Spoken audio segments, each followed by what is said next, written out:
भारत ही एक अनेक यशस्वी नेते आणि व्यक्तिमत्वाची भूमी आहे.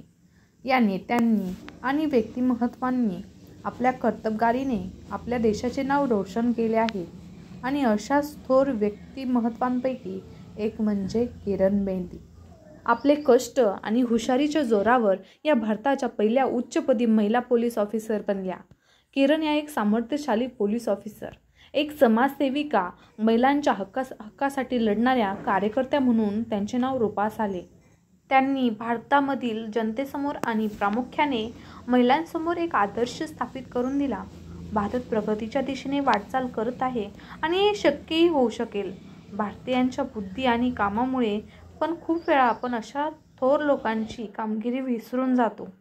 सावित्रीबाई फुले, अहिल्याबाई होळकर, जिजाऊ माता, मदर तेरेसा, इंदिरा गांधी, कल्पना चावला, ऐश्वर्या राय, सानिका मिर्झा, सायना नेहवाल, मेरी कोम अशा अनेक महिलांनी आपल्या कामगिरीतून भारताचे नाव जगभर पोहोचवले आहे.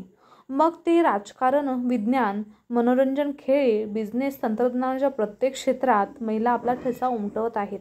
जेव्हा आपण महिलांच्या थोर कामगिरीबद्दल बोलतो तेव्हा भारताच्या पहिल्या महिला IPS किरण बेदी हे नाव आपोआप आपल्या ओठांवर येते. किरण या भारतीय पोलीस दलातील पहिल्या उच्चपदी महिला होत्या आणि आपल्या कामगिरीतून त्यांनी भारतीयांच्या मनात आपले घर केले आहे. देशाची जबाबदारी खऱ्या अर्थाने ऑफिसरच्या खांद्यावर असते. जर लोकशाही बरोबर असेल तर न्यायव्यवस्था उत्तम राहते. जसं की भ्रष्टाचाराची कीड लोकशाहीच्या जाळ्याला पोखरत आहे. लोकांचा त्यावरील विश्वास उडत चालला आहे. पण असेही काही IAS आणि IPS ऑफिसर आहेत ज्यांनी आपलं संपूर्ण आयुष्य देशासाठी स्वाधीन केलं. तुम्हाला ऐकवते देशाची पहिली महिला IPS ऑफिसर किरण यांची गोष्ट, ज्यांना सगळे लेडी सिंगम या नावाने ओळखतात, ज्यांचे नाव ऐकून अजूनही गुन्हेगार थरथर कापतात. किरण यांचा जन्म दिनांक 9 जून 1949 रोजी पंजाबच्या अमृतसरमध्ये झाला. त्यांच्या वडिलांचे नाव प्रकाश पेशवारिया आणि आईचे नाव प्रेमलता आहे. किरण बेदी यांचे आई-वडील प्रकाशलाल आणि प्रेमलता यांना शशी, किरण, रीटा आणि अनु अशा 4 मुली होत्या. 4ही मुली अतिशय हुशार होत्या.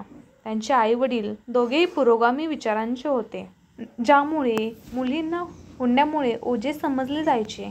त्यावेळी त्यांनी 4ही मुलींना उच्च शिक्षण दिले आणि त्यांना हवे ते करून देण्याचा त्यांनी निर्णय घेतला. यासाठी त्यांना खूप अडथळ्यांचा सामना सुद्धा करावा लागला होता. किरण बेदींच्या आजोबांनी त्यांच्यावरचा हक्क काढून घेऊन त्यांना नाकारले. सर्व अडथळे पार करून किरण यांच्या आईवडिलांनी 4ही मुलींना उच्च शिक्षण तसेच खेळामध्येही तरबेज केले. किरण बेदी यांचे वडील अतिशय चांगले टेनिस खेळाडू होते व यांनी आपल्या 4ही मुलींना टेनिस खेळण्यास शिकवले आणि त्यात अतिशय कुशल बनवले. वयाच्या 30 वर्षापर्यंत किरणने आपल्या टेनिसचा प्रवास चालूच ठेवला. पण त्यासोबत त्यांची भारतीय पोलीस स्पर्धा परीक्षेची तयारीही जोमाने सुरू होती.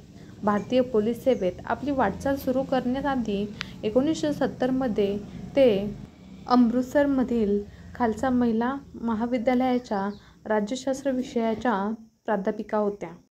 जुलै 1972 मध्ये भारतीय पोलिसांमध्ये भरती होण्यासोबतच त्यांनी भारतीय महिला पहिली IPS ऑफिसर होण्याचा मान देखील मिळवला. ऑफिसरच्या नात्याने किरण यांच्या कामामुळे नेहमीच त्या चर्चेत राहिल्या. त्यांनी अंमली पदार्थाचे नियंत्रण, दळणवळण नियंत्रण आणि VIP सुरक्षा यासारखी प्रमुख कामे हाताळली.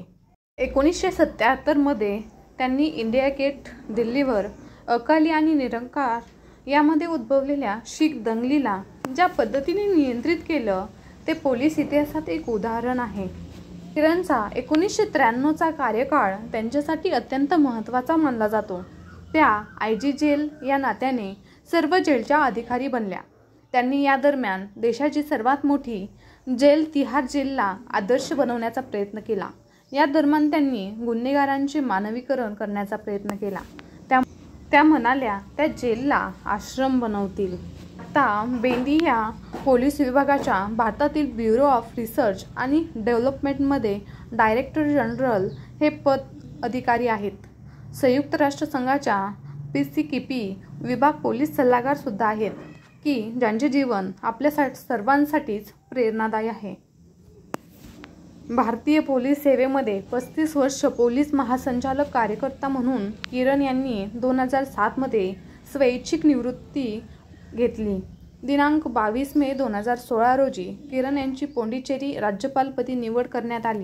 किरण बेदी यांनी आपल्या अथक परिश्रमातून पूर्ण जगाला शोधून काढले आहे. किरण बेदी यांनी पोलीस सेवा आणि समाजकार्य यामध्ये आपले नाव तयार केले. 2008 ते 2011 मध्ये त्यांच्या संवादात तुमचा कचेरी हा कार्यक्रम खूप लोकप्रिय ठरला. त्यांनी महिलांविरोधात समस्या, हुंडाबळी, गंभीर हिंसा, ॲसिड या विरोधावर आळा घालण्यासाठी टेलिफोन हेल्पलाईन सुरू केली.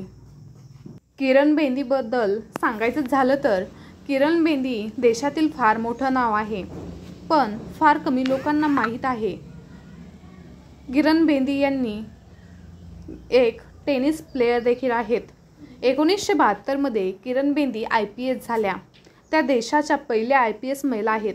IPS म्हणून 35 वर्ष देशाची सेवा केल्यानंतर 2007 मध्ये किरण बेदी निवृत्त झाल्या. किरण बेदी यांनी IPS म्हणून दिल्लीशिवाय गोवा, चंदीगड आणि मिझोरम येथे सेवा दिली. अमृतसरमध्ये 9 जून 1949 रोजी जन्मलेल्या किरण बेदी यांनी ड्रग्जच्या विरोधात मोहीम चालवली.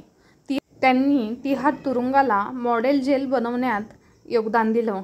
त्यांनी तुरुंगात कैद्यांना धूम्रपान करण्यास बंदी घातली, ध्यानासाठी वर्ग घेतले. त्याचप्रमाणे त्यांनी अनेक सामाजिक कार्य देखील केले आहेत.